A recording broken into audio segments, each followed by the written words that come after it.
it's a brand new ball game here in the bottom half of the fourth inning. He'll face the 8-9 and top spots of the order. The minimum that Hallettsville will bring to the plate. Here's Corey Smith, struck out.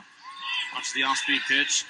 And time called may have been prior to that pitch, as Hallettsville late to get a reliever out to the bullpen. That is Weston C., the sophomore, making his way out there with Brandon Caraway, his classmate, to catch him. It's a late call. A couple guys went out there in between innings, so now they're going to double barrel going on out there. Foul ball from Corey Smith. And I do believe a time was called prior to the first pitch, so that is officially the first pitch. Now 0-1 the count. Hughes Springs catching a break. The first pitch he threw that was called no pitch was a ball. Cody Hawkins not going to get to it in time. Leadoff man is on for Hallettsville. Last time they did that, they scored 2.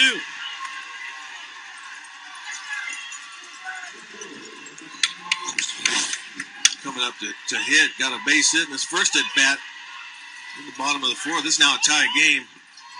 See if Hallettsville goes back to real small ball and bunting him over. Sacrifice bunting him over.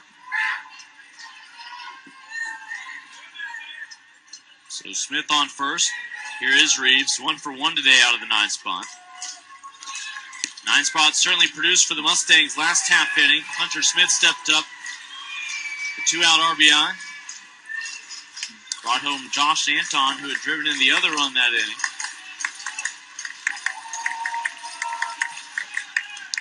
And a pitch out. Count will even up as a result. 1 ball, 1 strike. Hallettsville Brahmas wearing the maroon and white. Your Region 4 champions made their first trip to state. Well, 10 years after Greg Swindell won his state championship back in 1992 is when the Hallettsville made their first trip.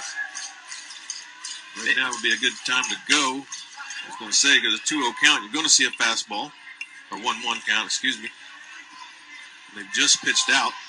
They're waiting for 2 straight pitch outs, right? They didn't. So 1-2 the count after that foul ball. Runner was not going. We'll see if they can advance Smith, though. Smith breaking. He's bluffed over there a few times. And now is a good time, I would think, also. You got a 2-2 count. A breaking ball count, in my opinion, because Zach Hash has been throwing a lot.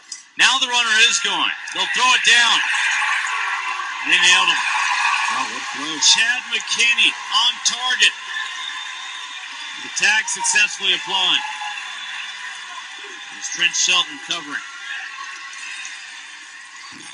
Chad McKinney gets rid of this ball quick. Throws a lot on the line down to second.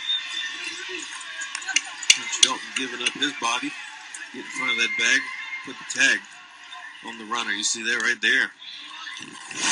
No avoiding that. Smith tried to buy himself a little bit of time going around the bag to avoid the tag. But here's Reeves all of a sudden with 1 out, nobody on.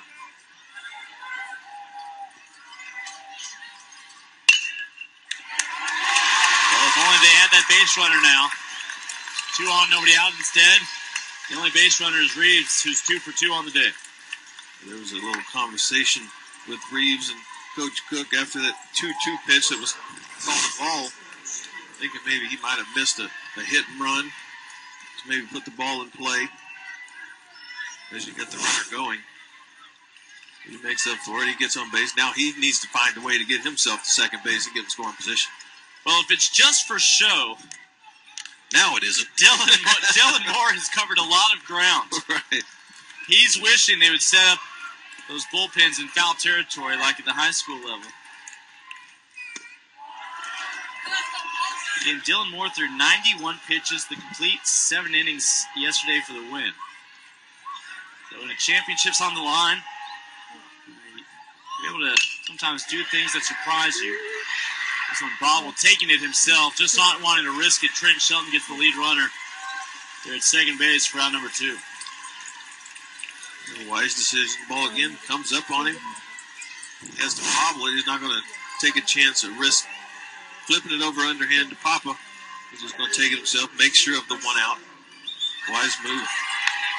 So Carson Schindler reaches safely on that fielder's choice. Really the fielder's only choice. 0 for 2 today is Chris Jones. See if he can rekindle the magic that he had yesterday at the plate, as well as on the mound. Chisholm. Ball sneaks to his left. He'll toss it to his left over to Anton. So despite the fact we saw 3 different base runners for Hallettsville, including a couple of base hits, there's 4 coming to the plate. And after 4,